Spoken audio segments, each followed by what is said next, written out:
Nuestra región tiene el infeliz récord de ser la más violenta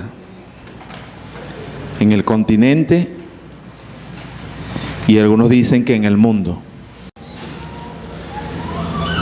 Impresiona los niveles de violencia en el hogar, lo que se conoce como violencia intrafamiliar,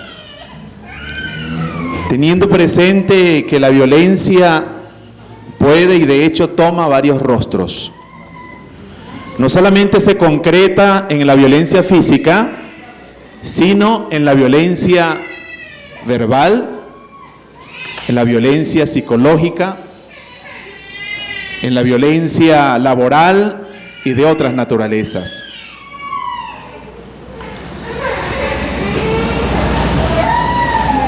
Observamos que en el ambiente cotidiano reina la hostilidad, reina el grito, reina la actitud agresiva para con las personas. Preocupa que en los gobiernos aumenta también lo que es el alza en los presupuestos de armamento. Se desarrolla la idea de que las diferencias se maneja con fuerza, con violencia, con choque, con confrontación. Es preocupante otro dato que tiene que ver con el abuso sexual de los niños. Hemos escuchado por allí, sin ánimo, porque no lo hacemos desde este púlpito, no es la función hablar de grupo alguno, sino de la palabra del Señor, de los abusos que se cometen en contextos religiosos, en grupos de niños y de juventudes, toda la violencia sexual que se está cometiendo con niños y adolescentes, cómo están brotando. Así que vivimos en un contexto sumamente violento, muy violento. Y nosotros nos preguntamos, como familia cristiana, como hogares cristianos, ¿cómo vamos a vivir? Por eso hemos propuesto para mayo, yo espero que usted se anime a venir, cada domingo de esta campaña de 5 mensajes que estaremos considerando del lema que hemos llamado Darnos en Familia. Darnos en familia para considerar 5 dar. Y el primer mensaje de hoy, escuche, se llama Dar afecto. Y dar afecto tiene que ver con los 5 sentidos de la ternura. Los 5 sentidos de la ternura, escúcheme bien. Yo le voy a proponer a usted que asuma el desafío que le quiero hacer de ser más tierno, de ser más tierna. La palabra ternura proviene de 2 vocablos. Ternura viene de un vocablo que nos llega por el latín terno. Y terno tiene que ver con algo blando, algo suave. Por eso decimos ternero. Por eso hablamos de una carne tierna, porque tiene la cualidad de ser blando, de ser dócil, de ser suave, de ser jugosa, de ser agradable. Y a eso le pone usted el sufijo ura, que tiene la acción de una cualidad no solamente que se tiene, sino que se pone en práctica. La ternura no es algo que se exhibe nomás como un adorno, sino que se practica, se convierte en una acción. Nuestro contexto machista, si ve a algunos hombres diciendo, ¿qué hacen ahí? No, estamos aquí reunidos porque nos hemos propuesto ser tiernos. Hasta nosotros nos reímos. Y no faltará un grito que diga, ay, estoy que anda hablando buscando a ver cómo son más tiernos. Pero yo le voy a decir algo. Yo le voy a demostrar a usted hoy por la palabra de Dios que la ternura es un rasgo de Dios. Que el Dios de la Biblia es un Dios tierno, misericordioso, lleno en bondad. Y que nosotros todos, hombres, mujeres, niños, adultos, mayores, tenemos que ser tiernos en nuestro trato. Vamos a hablar de los 5 sentidos de la ternura. Pero antes de eso, permítame ahondar un poquito más en el término la ternura para que veamos de lo que estamos hablando. Ternura tiene la idea de blando, ya lo he dicho. Fácil de cortar.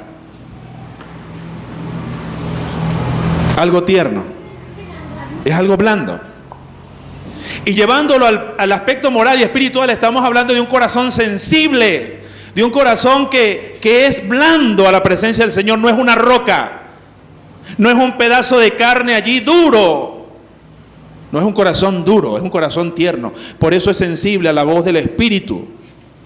Un corazón tierno. Señor, dame un corazón humilde. Es tener un corazón que responde bien a la palabra del Señor, que siente dolor por el pecado, que se enternece ante la injusticia, que cuando Dios habla por la palabra no tiene ningún problema en llorar. Se permite llorar porque Dios quebranta y uno puede llorar porque ese corazón es tierno, es blando, es tierra fértil. No es un corazón de piedra, es un corazón de carne, en el cual Dios habla y trata y hay sensibilidad. Otra idea de la palabra ternura, antes de desarrollar los 5 sentidos de la ternura, tiene que ver con la candidez. Y es por eso que a nosotros nos enternece, mire, nos enternece mirar las crías. ¿No es cierto? Nosotros miramos a un panda y miramos a un animalito y miramos unos cachorros y la mayoría tienen los ojos grandes y así los pintan en las caricaturas.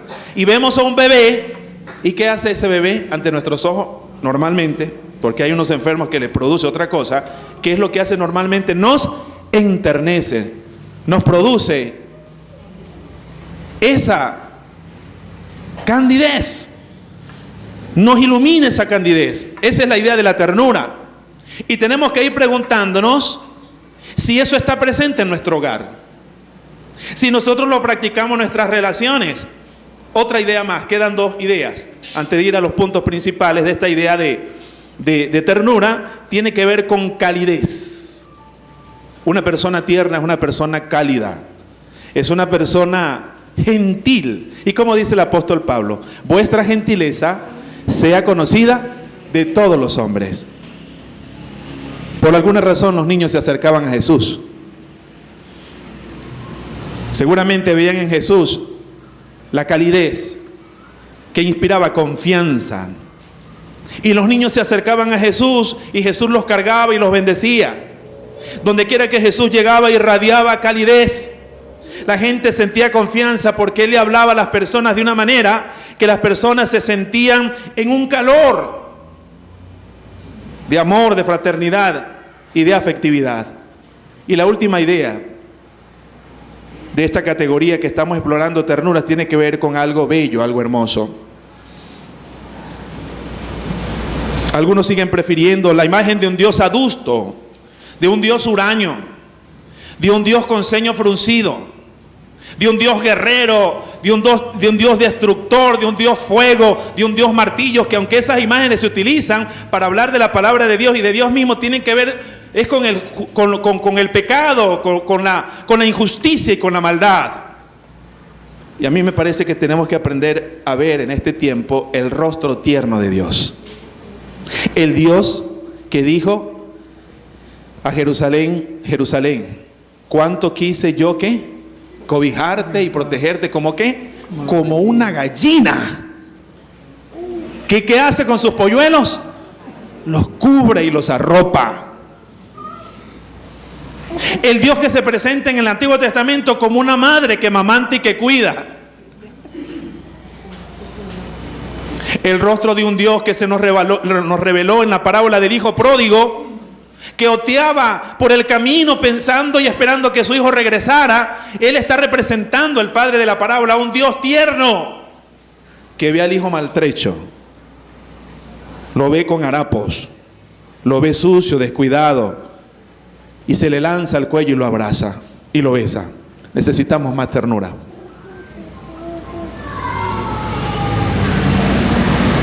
Entonces yo les propongo que nosotros miremos esos rostros tiernos de Dios, que nosotros nos examinemos hacia adentro en la casa, y aquí hay varias estructuras familiares. Aquí hay familias que están constituidas por papá, mamá e hijos, o la abuela o la madre con ellos, pero hay familias también que son de abuelas criando, o hay madres solteras, o hay padres solos que están echando adelante. Y todas son amadas por el Señor, y Dios tiene que decirnos a todas. Yo les propongo hoy que ante una cultura de violencia, una cultura de gritos, una cultura de golpes, una cultura de machismo, una cultura de agresividad, nosotros demos más afecto, demos más ternura en nuestra casa. No, que yo no soy así. Bueno, aprenda. Bueno, que en mi casa no me criaron así. Aprenda a ser tierno, como Jesús. Lo que pasa es que el hombre no llora, y entonces con el tiempo vemos que la ternura se va poniendo como un cuero seco, que usted lo pisa por un lado y se levanta por el otro, porque no se estuvo hidratando, no se estuvo alimentando, no se estuvo lubricando, no se estuvo allí alimentando la ternura en la casa. Veamos pues estos 5 sentidos de la ternura. En primer lugar, vamos a hablar entonces acerca de la mirada, de la vista o de los ojos de la ternura, y vamos a revisar en Proverbios 6:17. Proverbios 6:17. En el versículo anterior, que es el 16, dice que el Señor detesta o rechaza 6 cosas. Y la primera que encabeza la lista de 6 cosas que el Señor repudia, que el Señor odia, que el Señor detesta, es de esas 6 cosas. ¿Cuál es la primera? Los ojos altivos. Hermanos, es que si las miradas mataran.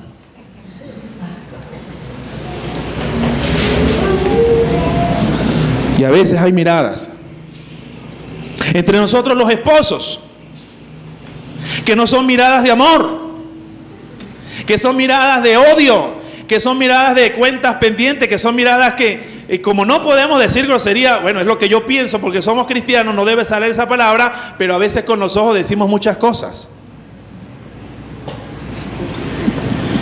Y cuando yo miro los ojos de Dios en la Biblia, y por cierto que hablar de los ojos de Dios es un antropomorfismo, es un recurso literario de los autores inspirados. Cuando dicen que Dios tiene ojos, están atribuyendo a Dios cualidades humanas para decirnos que Él lo ve todo, que Él conoce todo. Pero dice que los ojos del Señor se pasean por toda la tierra. Dice en Éxodo 3 que cuando el Señor miró la aflicción de su pueblo y oyó el clamor de ellos, Él descendió para librarlos porque los vio con ojos de compasión. Así como Cristo vio y miró a la mujer samaritana, como Cristo vio y miró a la mujer adúltera que fue sorprendida en el acto. Aquellos que estaban enceguecidos por su hipocresía, por su legalismo, solo tenían en sus manos piedras. Pero Cristo miró a esa mujer con compasión. Y yo creo que con una mirada compasiva le miró, le dijo: ¿quién te condenó de estos sinvergüenzas que estaban rodeándote y escarneciéndote? Le dijo: Señor, ninguno. Y el Señor le dijo: yo tampoco te condeno, mujer. Vete y no peques más.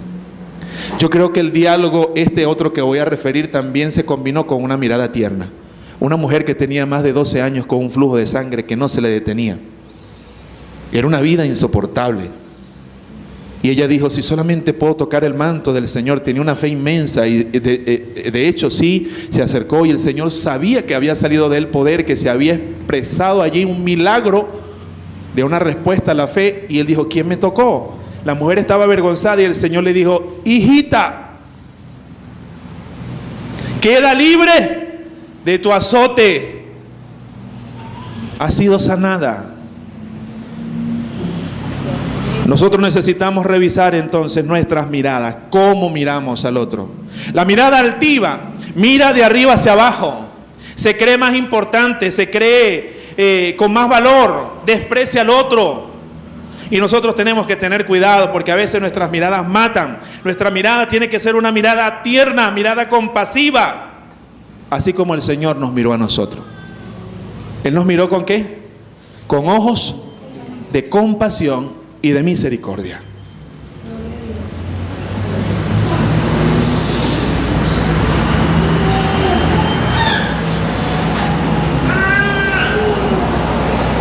En segundo lugar,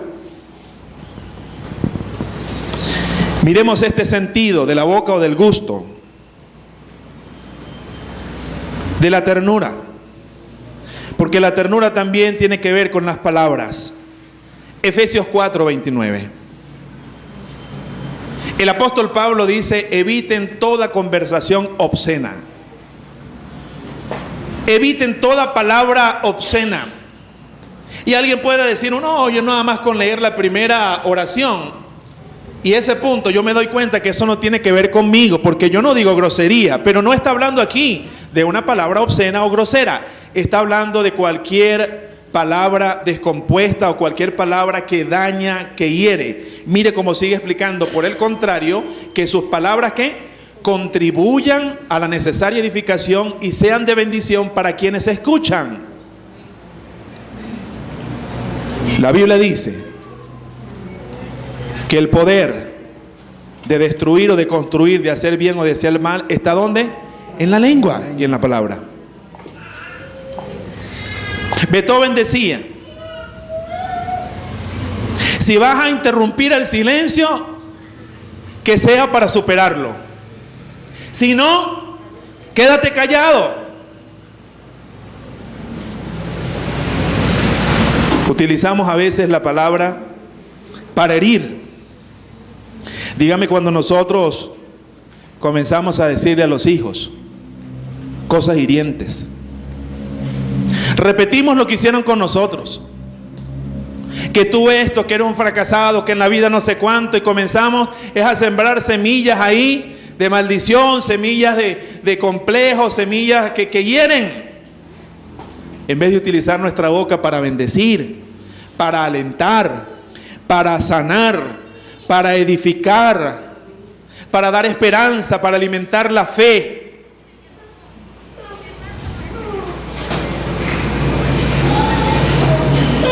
Es impresionante, hermanos, cómo estamos hablando del otro, del que piensa diferente.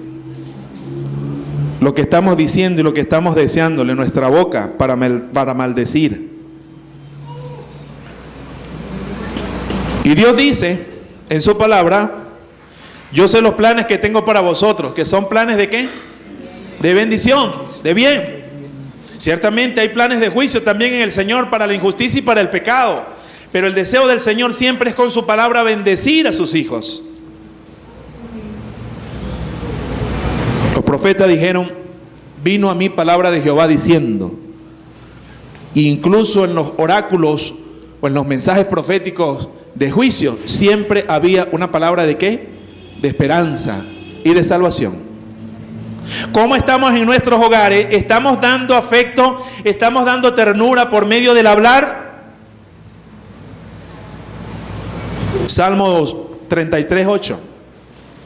Es interesante que compara, esta imagen la compara con el tema del gusto. Dice: gustad y ve que es bueno Jehová, dichoso el hombre que en él o que confía en él. Lo pone como algo que se puede gustar, que se puede disfrutar. Es como el sentido del gusto, y ahí vemos el gusto de la ternura de Dios. Gustad que bueno es Jehová.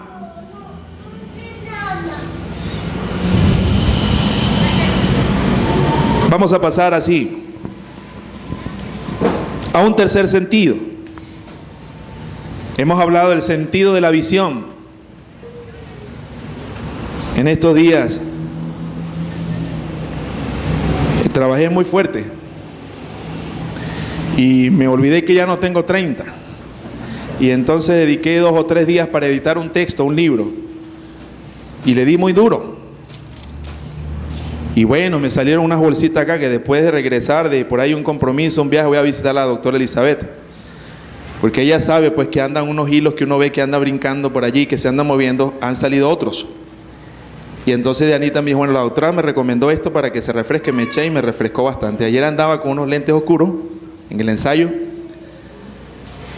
porque necesitamos que Dios nos dé de su colirio para mirar con ternura, pero también necesitamos que Dios purifique nuestros labios para hablar con ternura. En tercer lugar, hablaremos del sentido del oído, el auditivo de la ternura. Santiago 5:16. En Santiago 5:16 se habla acerca de una experiencia en la cual se necesita oír. Fíjese, dice, confesad vuestras ofensas unos a otros y orad unos por otros para que seáis, ¿qué? Sanados. La oración eficaz del justo puede mucho. ¿Cómo nos vamos a confesar las ofensas? ¿Cómo nos vamos a poner de acuerdo? ¿Cómo vamos a orar los unos por los otros si no nos escuchamos? Alguien me decía, entre celebraciones, que ciertamente se va perdiendo la ternura en el hogar. Porque cuando los niños están chicos hay ternura. Y hay momentos de mucho afecto y nos escuchamos y nos tenemos paciencia, pero con el tiempo eso se va perdiendo. Y no puede ser. Y una de las cualidades que tenemos que desarrollar en nuestro matrimonio, en nuestra relación de noviazgo, de matrimonio, en nuestro hogar, en nuestra familia, es la capacidad de oír con ternura. No oír para responder, no oír para pelear, oír para entender, oír para que el otro sienta que es importante porque yo me detengo. Escúcheme esto. ¿Usted sabe por qué no recurrimos a la ternura? Porque es más difícil, es más exigente.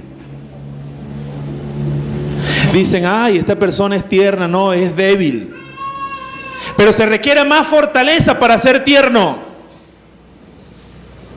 Porque la persona que se descontrola y rompe con violencia y parte las cosas de la casa y le pega a un ser querido en su cuerpo o le violenta de alguna manera, es débil realmente. Porque para ser tierno, no solo usted tiene que aprender a tratar con ternura a otros, usted tiene que aprender a controlarse para no violentar al otro. ¿Qué me estás diciendo? Y escuchar con paciencia. Porque a veces como que nuestro oído tiene más paciencia para los que están afuera que la paciencia que necesitamos para escuchar a los de nosotros adentro. Como que se nos acaba la capacidad de escuchar con ternura a los de la casa. Al hijo que viene y dice, mamá, me pasa esto, quiero hablar contigo. No, pero es que no me escuchan, no hay tiempo. O cuando uno llega, porque dicen por ahí que las mujeres tienen unas 30.000 palabras que usan en el día y los hombres supuestamente tienen entre 10.000 y 15.000. O sea, uno las acabó todas en la calle y cuando llega, usualmente las compañeras nuestras las tienen 30.000 completicas. Y le dicen a uno, tenemos que hablar. Y dice, ay, pero es que ahorita, ¿y cuándo? Te levantas temprano, siempre estás ocupado, vienes cansado, ¿cuándo vamos a hablar? Y uno, Dios mío, no haya cómo hacer. Y uno tiene que aprender a escuchar con ternura. Y eso no tiene que ver solo con el aspecto físico, tiene que ver con la disposición del alma. No es solamente un sentido auditivo. Entre nosotros está una pareja. Levanten su mano, por favor, que son mis amigos. Ellos son sordos. Y son amigos que están viniendo a nuestra iglesia, ya llevan 3 o 4 domingos. Y estamos orando por ellos. Y esposas no se pueden ir sin los datos. Porque el sueño mío siempre ha sido que comencemos aquí en nuestra iglesia un ministerio dirigido a los sordos. Porque hay muchos en San Antonio. De hecho, hace unos 10 años, la estadística que me dieron es que en los Altos Mirandinos era uno de los lugares donde había más personas con esa condición auditiva. Y ellos vienen y leen nuestros labios y ellos perciben las vibraciones y están haciendo, ahí están ellos escuchándonos a nosotros. He soñado yo también con que en la iglesia constantemente vayamos enseñando una seña venezolana, una palabra nuestra para que nosotros nos hagamos entender con esa población tan valiosa. Ellos están allí. Pero a veces nosotros, teniendo el sentido auditivo físico, no tenemos la disposición en el alma para escuchar al otro con respeto, con atención y con paciencia. Por eso Helen Keller, un personaje de la historia fascinante, que nació Helen Keller con unas discapacidades o unas condiciones, unas limitaciones, en fin, unas condiciones diferentes en su vista, en su oído, aprendió, llegó a ser una gran conferencista, y ella decía: peor que no tener vista es no tener visión para no ver las cosas importantes de la vida. Entonces no estoy hablando solamente de un sentido físico que tenga su valor, sino una disposición del alma. Usted puede escuchar al otro con paciencia.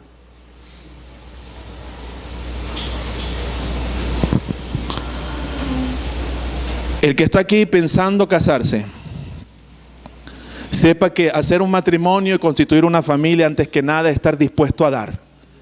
El que va a un altar a casarse porque voy a recibir atenciones, porque me van a cocinar o porque me van a brindar alegría, placer y una cantidad de disfrutes, no está entendiendo lo que es vivir en familia y en matrimonio. Porque la vida de matrimonio, antes que nada, es darse por el otro. Y entonces, cuando todos tienen esa disposición, el padre se da por la esposa se da por el padre, los esposos se dan por los hijos, y los hijos también se dan a los padres por amor al Señor, se hace un movimiento interesantísimo. Pero cuando alguien se para en un rincón a decir: yo voy a esperar que me des, que tú no me atiendes, que no ha comprendido. No ha comprendido. El mismo Señor Jesucristo dijo, por cierto: más bienaventurado es que dar que recibir. Porque las madres, y el amor de madre es visto en la Biblia como un ejemplo del amor de Dios, porque la madre, ¿qué pasa? La madre se da por los hijos. Los varones, los hombres y esposos, tenemos que aprender de ese amor, de esa abnegación. Pueden estar cansados y muchas veces trabajan como nosotros en la calle y en la casa, y siempre tienen la disposición de seguirse dando por los muchachos. Dios es un Dios que oye. ¿Usted algún día ha llegado al Señor en oración diciéndole: Señor, estoy aquí, nuevamente he pecado, arrepentido? ¿Usted cree cómo le escucha el Señor? ¿Cómo le escucha el Señor? El Señor le escucha con compasión. Como el hijo pródigo regresó marcado por el pecado de haberse alejado por Dios y regresó arrepentido, dice la Biblia que el padre, ¿qué hizo? Lo abrazó, lo llenó de besos. No comenzó a recriminarle: eso te pasa a ti porque yo te lo dije a ti, que taca. Ay, no. A veces hay que dar esas palabras. Pero como venía arrepentido, lo que necesitaba era ser escuchado, ser amado, ser recibido y restaurado. Por eso le mandó a poner calzados nuevos, le puso ropa nueva, mandó a ponerle el anillo, sinónimo de autoridad y vínculo allí en la casa, y mandó a matar, ¿qué? El becerro más gordo, hicieron una ternera y todo lo demás. Miremos pues el cuarto sentido. Hemos hablado de la visión, del gusto o del hablar también. Hemos hablado del oído. Quiero que hablemos de un cuarto. ¿Cuál falta? El olfato. Y usted se va a sorprender que hay un olfato de la ternura. Segunda a los Corintios 2:15. Segunda a los Corintios 2:15. El apóstol Pablo dice: porque para Dios somos ¿qué? Grato olor de Cristo en los que se salvan y en los que se pierden. Pablo dice que los que conocen al Señor, los que conocen el amor del Señor, que tienen a Cristo en su corazón, expelen o deberían expeler o compartir el olor de Cristo. Usted no ha escuchado el dicho venezolano que dicen: huele raro. Y no es por un olor físico nomás. Es que uno llega y uno siente que hay violencia. Huele raro porque se tratan mal. Por el contrario, cuando nosotros mostramos la gentileza, la blandura en el trato, cuando nosotros nos parecemos a Cristo, nosotros estamos expeliendo el aroma de Cristo en todos los lugares donde nosotros nos encontramos vivimos diferente, somos diferentes, tratamos diferente, no somos perfectos, pero tratamos diferente. En la Biblia hay dos relatos de olores malos de la conducta. Dice la Biblia que el Señor dijo que en un día iban a tomar doble porción del maná, pero no iban a tomar más. El día de descanso nadie iba a tomar, y entonces algunos vivos, ¿qué hicieron? Se levantaron tempranito, agarraron una bolsa y comenzaron a meter en el maná. ¿Qué pasó con ese maná que agarraron fuera de tiempo? ¿Qué pasó? Se les pudrió. Y todo lo que se pudre se descompone, huele mal. Huele mal. Y había el relato también que el Señor dio una orden cuando fueron a una batalla y dijo: cuando ganen la batalla no van a agarrar nada de ese pueblo, no se traigan nada. Y algunos vivos, ¿qué hicieron? Agarraron unos animales y unas cosas por ahí y las escondieron, y cuando regresaron y les pidieron cuenta, mira, ¿qué pasó? No, todo fino. ¿Y qué pasó? ¿Se trajeron algo? No agarramos nada. Y comenzó a pegar un tufo después. Y el hombre del Señor decía: ¿qué es eso que huele por ahí? Y es que había oculto cosas que habían agarrado y se habían descompuesto también y olían mal. Negocios turbios. Acuerdos que huelen mal. Malos tratos que se le dan a la gente. Yo conversaba con un familiar recientemente y le decía que precisamente para contrarrestar el grito y la violencia y la cosa, nosotros teníamos que comportarnos diferente. Si un niño está gritando y es violento y usted le responde con grito y violencia, ¿qué va a pasar? Dice: pero cállate.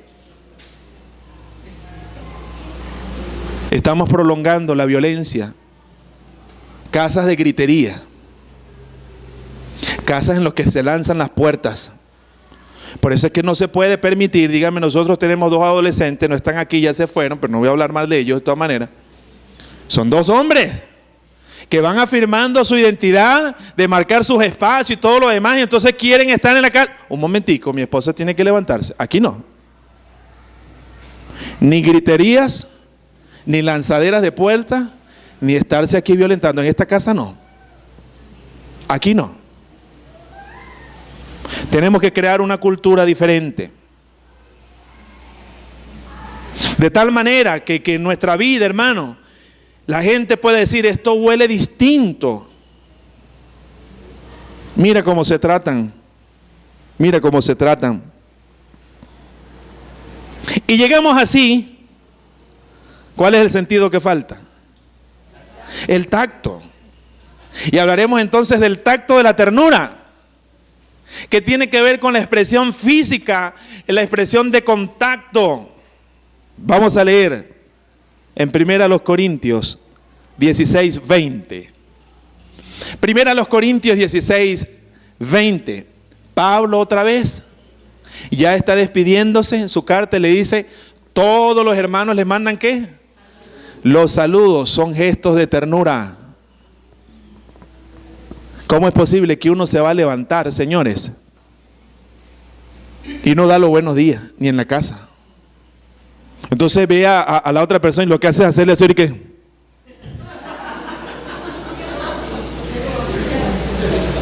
No. Brinde una sonrisa. Diga ¿qué? Buenos días, mamá.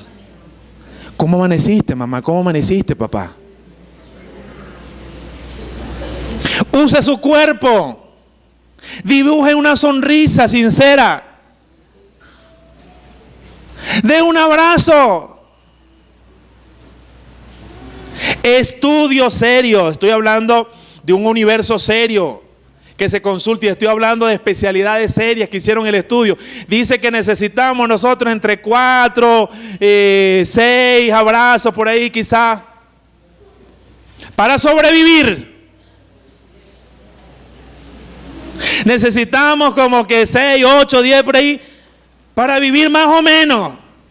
Pero necesitamos 12 abrazos diarios para crecer, para mantenernos sanos y para avanzar. Ajá. Yo uno que se están abrazando ahorita, pero no sé si se abrazaron temprano. ¿Cuándo fue la última vez que se abrazaron?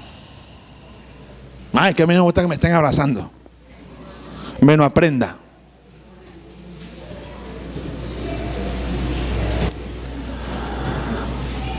Yo estaba en el segundo año del seminario y tenía que viajar todos los fines de semana a Calabozo. Y aquí está mi sobrina con la hijita, que es Analiusca. Se está acostumbrando a estar en el culto y demás, y tenemos paciencia ella y ternura. Con una condición de sus ojos les dije que vamos a orar por ella. Lo voy a hacer. Tiene un ojito comprometido y vamos a orar por el otro. Y Analiusca, una niña preciosa. Y aquí está mi sobrina que sabe dónde vengo. Una casa, yo llegaba todos los fines de semana y tenía en mi corazón algo hacia mi padre, que cayó en el alcoholismo y toda mi familia, todo eso se fue desmoronando y haciéndose un desastre por el vicio. Y todavía el enemigo sigue tocando y perturbando la vida de mi familia porque no quieren buscar al Señor en cierta manera. Y una de las cosas que confronté estudiando la palabra y preparándome para ser un ministro de la palabra es que yo necesitaba sacar ese sentimiento de mi corazón, y yo dije, voy a llegar a mi casa y voy a abrazar a mi papá, y lo hice. Y ese abrazo fue un abrazo de decirle te quiero, fue un abrazo de decirle te perdono por todo lo que nos has hecho. Y el Señor hizo en mí una sanidad, hizo una liberación en mi corazón de un peso tan enorme y tan feo que tenía siendo cristiano y todo. Porque el que odia es como el que se toma un veneno y espera que se muera el otro.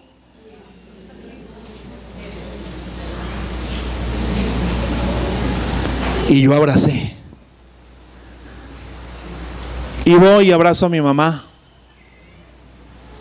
Y la beso. Porque este es el tiempo, hermanos, de darnos un abrazo. Va a decir usted, cónchale, el pastor se fue. Y yo no lo saludaba al pastor, chico, en vez de abrazarlo ahora. No me vaya usted a abrazar cuando yo tenga los pies hacia adelante allí, que ya me vaya de este mundo. ¿Para qué me va a abrazar ahí?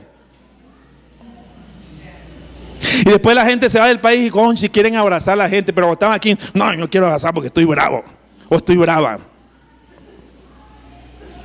Después le va a hacer falta el viejito, la familia, quien sea, para abrazarlo. Tenemos que abrazar ahorita.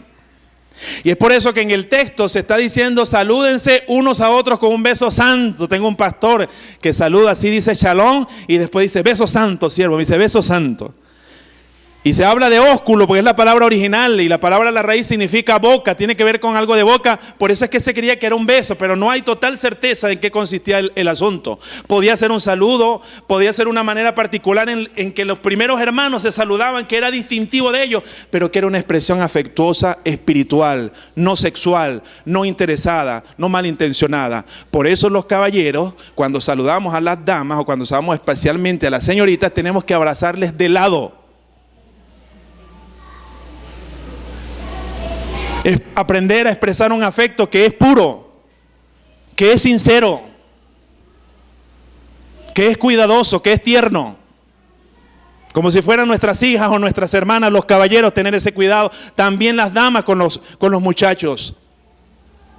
Y al referirnos a los niños, tenemos que entender que ellos merecen respeto, y en el trato físico tenemos que ser tiernos con ellos. A veces llega una familia y nosotros miramos solo hacia arriba y saludamos a los altos, sin darnos cuenta que debajo de una pequeña estatura están unas personas que merecen respeto también. No tomamos nosotros el detalle y la ternura de inclinarnos y decirle ¿cómo estás?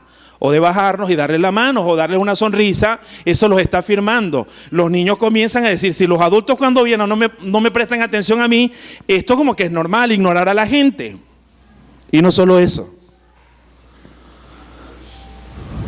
Hablando del contacto físico tierno y respetuoso, cuando un niño no quiere algo, usted no puede insistir en eso. Por favor, no espeluque el cabello del niño. Eso es una falta de respeto. O no le toque o no le haga cosas que no le gusta. Cuando el niño dice no me gusta, no quiero, usted tiene que, y nosotros como padres tenemos que enseñar a nuestros hijos a hacer valer su respeto, porque si no estaremos formando una persona que va a estar siendo obligada a dejarse abusar, porque todo lo que haga el adulto hay que dejarlo hacer así yo no quiera. No quiere, no le gusta, no lo toques, no le hagas eso, él no se siente bien. Pero deje que bésele la mano, que déle un beso a no sé quién, que abrace a no sé cuánto. ¡No! Queremos enseñar a seres libres, que lo hagan espontáneamente y no hacerle sentir obligado y estarlo preparando para que sea una presa de un abuso. Al obligarlo a dejarse hacer cosas que no quiere, que no se siente bien haciéndolas. Y queriendo nosotros hacer una gracia, estamos formando entonces a seres dependientes que luego van a ser víctimas de los abusos de las demás personas. Y no tiene que ser solamente sexual. Puede ser un abuso en cualquier sentido. Es una cosa poco usual que lo diga. Pero en este sermón, al estar hablando de ser tiernos desde el punto de vista físico, tenemos que tener cuidado. Tiene que ser un beso santo, tiene que ser algo santo, respetuoso, un acercamiento realmente edificante y dignificante hacia los seres humanos. Yo me acuerdo, y ya voy cerrando, en nuestro tiempo, en la década de los 80, que para mí fue una de las mejores décadas, yo estaba en la florcita de la juventud. Por ahí apareció Madeleine a finales de los 80 en mi vida. Y aunque me volteaba los ojos, que no me caía, y que yo no le caía muy bien, mira dónde terminamos ahora, ¿no? Pero ¿qué ocurre? Después esa mirada que se torcía se convirtió en una mirada tierna. Y ustedes ven cómo me mira ella y cómo la miro yo a ella. Pero lo que quiero decir acá es que antes nosotros, los muchachos, en el liceo, nosotros teníamos nuestra proxémica. La proxémica de la antropología tiene que ver con que las culturas tienen niveles de cercanías diferentes. En algunos sitios, si usted se le acerca a la gente va a comenzar a echar para atrás. Y usted se le acerca y van echando para atrás, porque la proxémica de ellos no es tan cercana. Nosotros nos acercamos y le damos, ¿qué pasó, Rubén? Y le damos por el hombro. En otros lugares no vaya a hacer eso. Pero decir, bueno, ¿y por qué me toca? No me toque. ¿Por qué me está tocando y abrazando, hermano? Porque nuestra proxémica es cercana. Y entonces nosotros nos saludábamos así, pum, pum, pam, pum, y teníamos nuestra mano y dábamos la vuelta y después caíamos parados así como unos gatos. Teníamos nuestra manera de expresar. Ahora no sé, los muchachos ahora se ven ese señor que...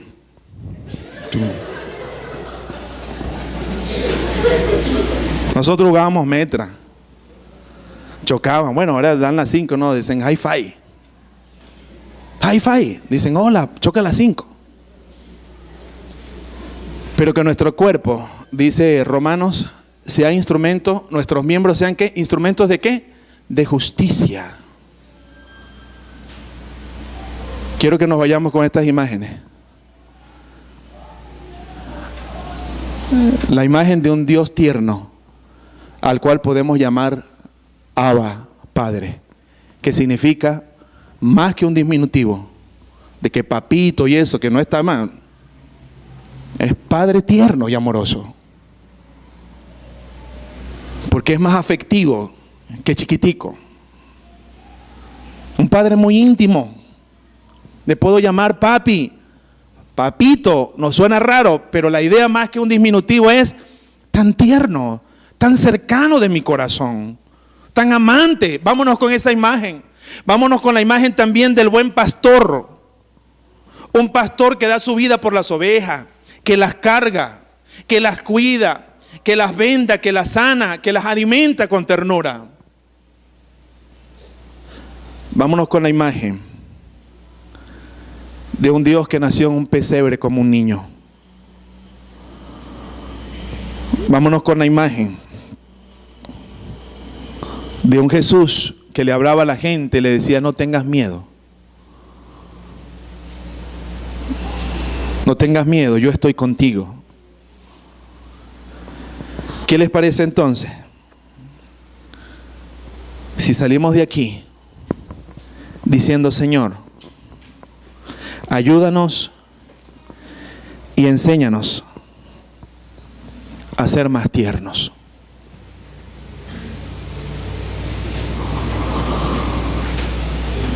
Quítese todos los lastres, por favor, que tenemos muchos de complejos y eso. Abracemos. Besemos. Acariciemos. Oigamos, miremos. Tratemos con afecto, con respeto, como Cristo lo haría y como Cristo lo hizo.